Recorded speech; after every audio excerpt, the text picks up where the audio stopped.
Olá! Hoje no Mundo Político, os desafios do governo Zema na Assembleia de Minas. O projeto de adesão ao regime de recuperação fiscal que enfrenta resistência na casa. E a CPI da CEMIG, que investiga irregularidades na estatal. Esses são alguns dos assuntos que eu converso com o líder do governo na Assembleia, deputado Gustavo Valadares, do PSDB. Deputado, muito obrigada por atender o Mundo Político. Ei, Vivi, é um prazer sempre falar com você e com a TV Assembleia. Deputado, a Assembleia aprovou o orçamento de 2022 de forma atípica, em outubro ainda. Normalmente ele é aprovado em geral, né? Aprovado em dezembro. E com essa pauta em dia acaba a pressão para votar o regime de recuperação fiscal, que na verdade chegou lá em 2019 na casa, no primeiro formato, no formato original, recebeu 2 substitutivos e tem enfrentado bastante resistência. Qual que é o prazo limite do governo? O que o governo entende que é o limite para aprovação, para votação da adesão? Na verdade, Vivian, eu quero apenas dizer que não lhe corrigir, mas fazer uma ponderação com a pergunta que foi feita. A votação do orçamento, que ocorreu agora, da lei orçamentária de 22, que ocorreu agora em outubro, realmente num período atípico, porque geralmente a gente vota a peça orçamentária lá para meados de dezembro, ela não diminuiu a pressão pela aprovação ou pela apreciação do regime da adesão ao regime de recuperação. Por quê?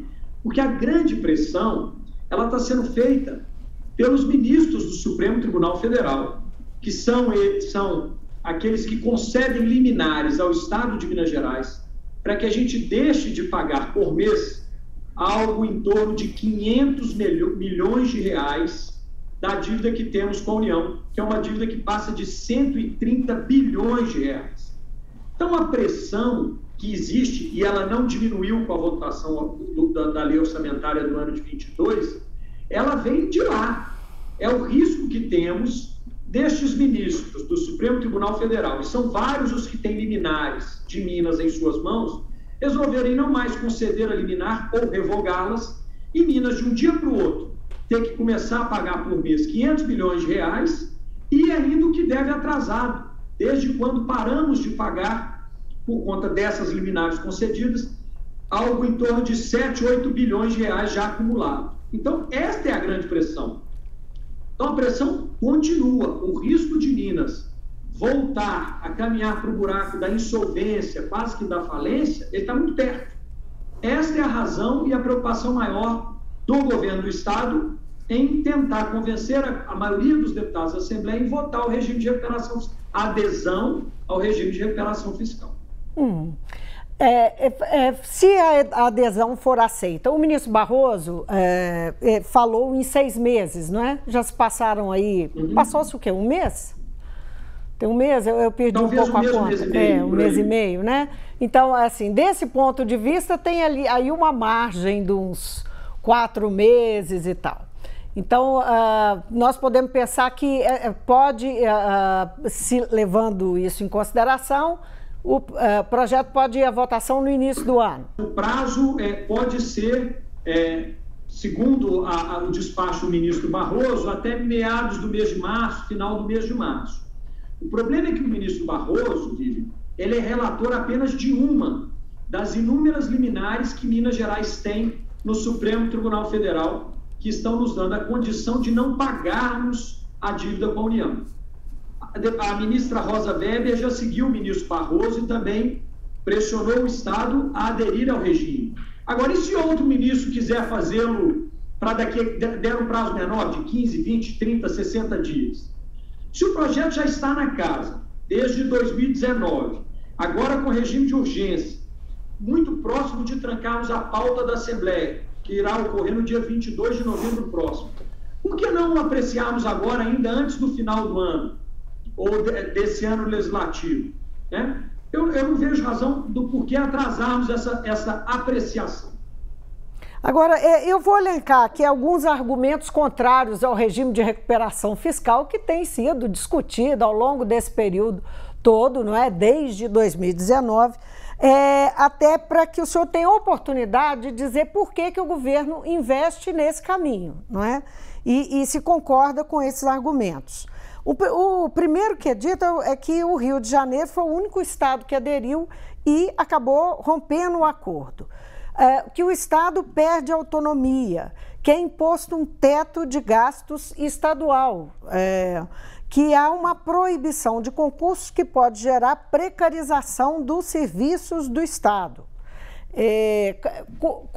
Como é que o senhor vê esse conjunto de argumentos? O primeiro deles já foi por terra. O Rio de Janeiro aderiu aderiu ao regime de recuperação ainda na gestão passada do ex-governador Pezão, um regime de recuperação que era muito mais duro do que o que está valendo hoje, que está em vigor hoje, por conta das modificações que vieram de uma lei complementar publicada no início deste ano de 2021. Depois de feita a adesão àquele regime, o Rio de Janeiro fez agora uma nova adesão a este novo regime, que é muito mais brando do que o anterior. Então, o Rio de Janeiro já aderiu por 2 vezes ao regime de recuperação fiscal. Aquela lei mais antiga, que era muito mais dura aos estados, e a atual, que é muito mais branda. Mais do que isso, Vivian, além do Rio de Janeiro, o estado do Rio Grande do Sul também já aprovou adesão ao regime de recuperação, cerca de 1 mês, talvez 2 meses atrás. Falta Minas, porque são estes os 3 estados com a sua situação econômica mais delicada. São aqueles que mais devem à União e que precisam do auxílio da União para resolver os seus problemas financeiros. Então, só resta Minas Gerais. Goiás tem uma negociação em paralelo, porque não tem uma situação tão caótica quanto a de Minas, Rio de Janeiro e Espírito Santo. Mas os estados que têm a situação parecida com a nossa já aderiram. E o Rio de Janeiro já aderiu por 2 vezes, lá atrás e agora esse ano de novo. O Rio Grande do Sul já implementou a adesão? Já. A Assembleia já autorizou a adesão ao regime. O Rio Grande do Sul, inclusive, já vendeu algumas empresas, já está em processo de efetivamente concretizar essa adesão ao regime. Porque não basta a Assembleia votar a autorização, é preciso o Estado sentar e acertar as contas e os métodos dessa questão do regime junto ao governo federal. Então, esta construção é que tem sido feita agora pelo Estado do Rio Grande do Sul, assim como também pelo Estado do Rio de Janeiro. Uhum. Outra questão importante, a votação de agora, Vivi, ela autoriza o Estado a aderir ao regime de recuperação. Esta adesão ao regime de recuperação, ela não traz proibição de concursos públicos, muito pelo contrário. Você imagine, Vivi, se nós estaríamos vedados ou proibidos de termos concurso público se precisássemos ou precisarmos de vaga na área da educação, ou na área da segurança pública, ou na área médica, em tempos de pandemia. Isso nunca existiu, isto é uma falácia agora. São questões que são, obviamente, pontuadas e negociadas caso a caso. É preciso que o Estado mostre à União a necessidade de preenchimento daquelas vagas. Quais outros pontos foram trazidos? Teto de gastos. Ora, um Estado como Minas Gerais, que se encontra nessa situação de completo desequilíbrio fiscal, com déficit orçamentário para o ano próximo previsto de mais de 11 bilhões de reais, nós ainda vamos pensar em ultrapassar teto de gastos? É isso que nós queremos? Então, assim, são questões que, se mal trabalhadas, podem vender um produto que não é o verdadeiro. Este não é o regime de recuperação, ora discutido na Assembleia Legislativa. Mas teto de gastos está aí para ser modificado, né, deputado? A gente está vendo isso em nível federal. Mas eu espero que a gente não tenha que fazer esse tipo de comparativo com o que está sendo feito em Brasília, né? Deputado, agora, o governador Romeu Zema condicionou o aumento dos servidores da segurança pública e de demais categorias numa argumentação que ele fez defendendo a aprovação da adesão ao regime de recuperação fiscal. Ele chegou a dizer que, feita a aprovação, que ele daria os aumentos que estavam sendo demandados especialmente pela área de segurança. Essa é uma promessa que ele pode fazer, considerando que o próprio regime impõe aí uma restrição severa a reajustes e aumentos? Mais uma vez, Vivian, não há proibição. Nós não estamos falando, o governador, hora nenhuma, falou de aumento. São recomposição salarial. Todas as categorias do Estado estão defasadas por conta desses índices inflacionários dos últimos anos e, por que não, do último ano. Então, há uma margem grande aí para que possa ser feita uma recomposição salarial. Não, a área da segurança incluída aí também. Mas o governador tem dito de forma muito clara que, desta vez, a ideia dele é contemplar todas as carreiras, da segurança, da saúde, da educação, dos demais setores do Estado, para que todos tenham uma certa recomposição, provavelmente linear a todas as categorias do Estado. Isto não será vedado se aprovada a adesão ao regime. E por que não dá antes de aprovar o regime? Porque poderia transparecer aos mesmos ministros do Supremo que têm liminares em suas mãos, né, de que Minas vive uma realidade de bonança financeira, o que não é a realidade, que não é verdade. Então, mas aumentou a arrecadação, né, significativamente. Aumentou a arrecadação, mas o déficit ainda existe, né, Vivian? Para o ano que vem, para o ano de 22, nós estamos prevendo um aumento de arrecadação de 24 bilhões de reais, mas com déficit ainda no orçamento de mais de 11 bilhões, o que não é pouco dinheiro. Então, são questões que têm que ser levadas em consideração. O que a gente está fazendo aqui, Vivian, o que esse governo tem tentado fazer é construir um Estado mais viável para as próximas gestões. Algo que não foi feito pela última gestão, que deixou o Estado completamente destruído para que esse assumisse. Agora, não há espaço para negociação política com o governo federal, porque se há tanta questão, por exemplo, o aspecto, né, a venda de ativos, privatizações, é um dos fatores de muita resistência interna, de resistência dentro da Assembleia. Que dificulta aí o andar do projeto de adesão. Não há margem de negociação com o governo, pensando, inclusive, no fato de que o governador Romeu Zema tem estado alinhado, não é, ao presidente Bolsonaro, ou com o presidente Bolsonaro. Lívia, eu vou lhe dar um exemplo de algo que vivemos juntos, você e eu, aqui na Assembleia. O governo passado era o governo do Partido dos Trabalhadores. O governador Fernando Pimentel, se não o mais próximo, era dos mais próximos aliados da antiga presidente Dilma. Minas já se encontrava numa situação de penúria financeira. A relação de Pimentel e Dilma era muito mais próxima do que de Bolsonaro e de Zema. Era ou não era? E Pimentel não conseguiu essas benesses do governo federal? Será que é por conta da incompetência do ex-governador? Ou será que é porque o governo federal não vai abrir mão de receber mais de 130 bilhões de reais que tem a receber do Estado de Minas Gerais? Porque não pode deixar de receber. Esqueçam aqueles que acham que o governo federal chegará um momento que vai falar assim, olha, eu vou perdoar essa dívida aqui, vamos zerar, vamos começar tudo de novo e a partir de agora vamos viver uma relação diferente. Isso não existe, gente. A pergunta que eu lhe faço, Vivian, que fica aqui aberta àqueles colegas que eu respeito, e que trabalham contra o regime de recuperação é a seguinte: qual o outro caminho? Qual o outro caminho Minas tem para sair dessa situação de completo estresse que tem diário por conta dessas liminares que estão no Supremo Tribunal Federal para renegociar sua dívida com a União? Alguns deputados já levantaram aqui a questão da Lei Candir. Meu Deus, essa questão da Lei Candir já está ultrapassada, isso não existe. Esqueçam este assunto. Nós nunca receberemos os 150, 180, 200 bilhões que dizem que nós temos direito a receber. Isso nunca vai acontecer, isso nunca foi regulamentado, esqueçam isso. Qual o outro caminho que temos para tirar Minas dessa situação, desse estresse com o governo federal por conta dessa dívida de 130 bi? Se me acharem um outro caminho.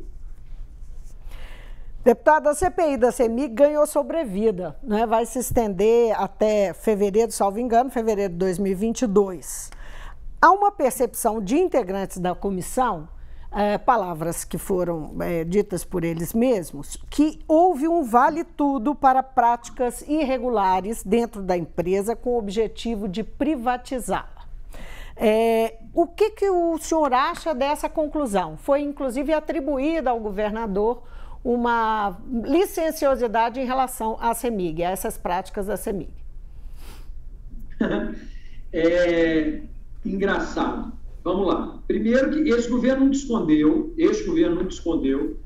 que tem como um de seus princípios a venda de suas empresas estatais, em especial CEMIG, Copasa e Codemig. Nunca escondeu. Mas sempre deixou claro também, sempre jogou aberto, que sabe que nesta legislatura isso não irá acontecer, porque não tem uma base consolidada na Assembleia para aprovar a venda destas empresas.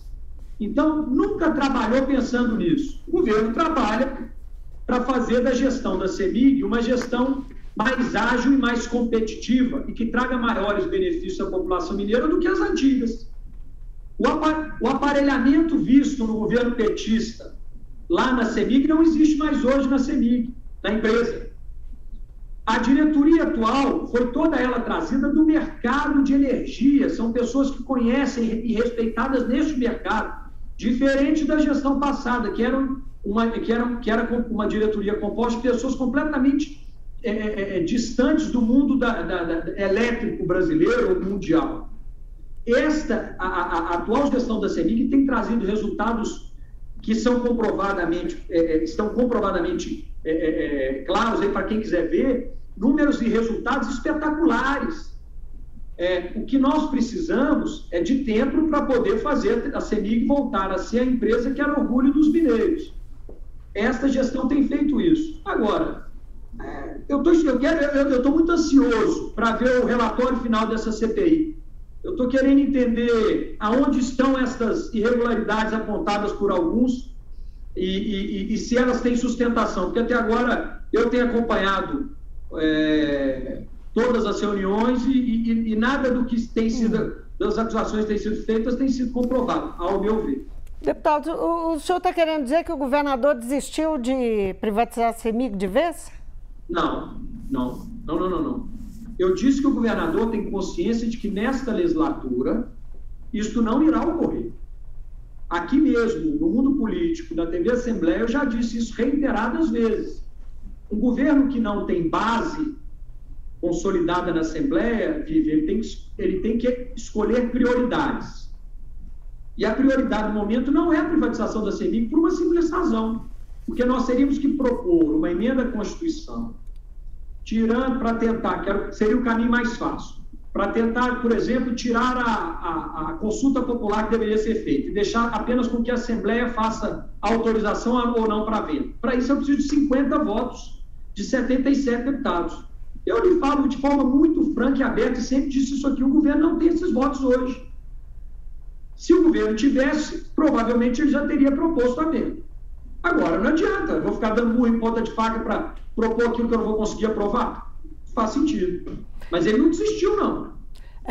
O relatório final da CPI da CEMIG pode ser preocupante do ponto de vista eleitoral para o governador ano que vem?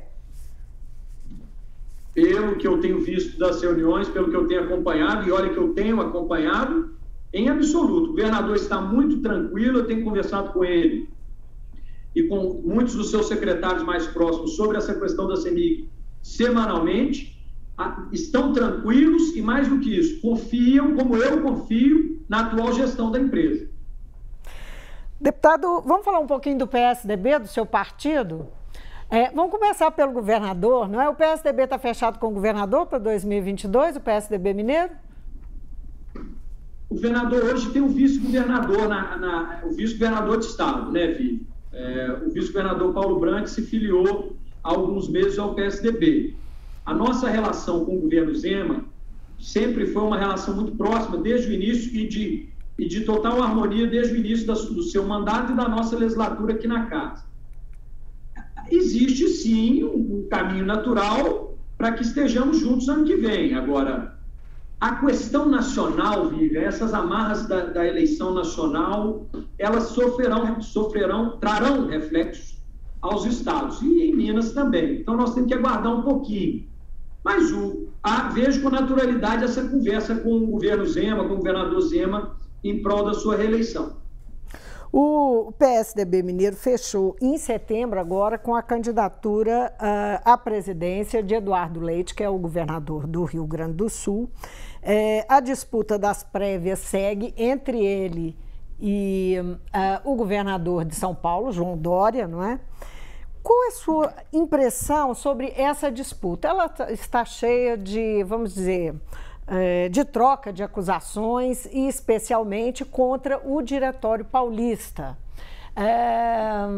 Como é que o senhor está vendo, não é, o caminho dessa prévia e como é que o senhor acha que vai terminar essa disputa interna do PSDB?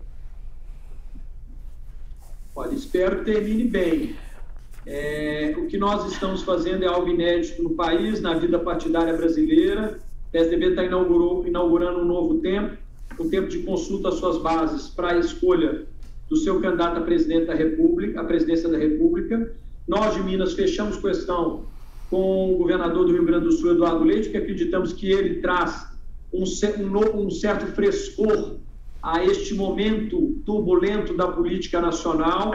É um homem equilibrado, que está longe dos extremos, dos discursos radicais, e que traria uma renovação que poderia ser muito útil à disputa à disputa eleitoral do ano que vem. Então, nós fechamos questão, esperamos que aquele que vencer ou aquele que perder aceite o resultado das prévias e que o partido se mantenha unido para 22. Isso é importante. Um palpite desse resultado? Eu aposto na vitória do governador Eduardo Leite. Mas isso é desejo ou há elementos para acreditar que é possível? Os dois. O deputado Aécio Neves tem agido como um líder desse apoio a Eduardo Leite e como adversário declarado de João Dória. Que influência tem hoje Aécio Neves sobre o Diretório Mineiro? Qual é o lugar do Aécio Neves? Aécio é deputado federal, membro da executiva, ex-governador por 8 anos, ex-candidato a presidente da República, que teve 50 milhões de votos. É uma pessoa muito respeitada, que tem uma vivência muito grande. Hoje, ele assenta a mesa, assim como todos os outros membros da executiva. A opinião dele, obviamente, é levada em consideração, assim como a minha, do deputado Paulo Abiar, que é o presidente do partido, dos demais deputados estaduais, federais, prefeitos, enfim. Mas ele declaradamente é adversário de Dória, assim como nós todos somos. O que a gente menos quer agora, Vivian, é mais do mesmo, é mais do discurso radical, da truculência, e a gente enxerga em Dória mais do mesmo, um pouco mais da truculência daquilo que a gente já tem visto hoje. Nós queremos fugir disso. Deputado, vamos voltar um pouquinho para a Assembleia? Tem um projeto do presidente Agostinho Patrus que propõe a venda da Codenge pelo governo do estado. A empresa é controladora da Codemig, mas o projeto também prevê que a Codemig seja preservada e não seja privatizada. Deixei para trás essa pergunta. Isso conflita com o interesse do governador Romeu Zema.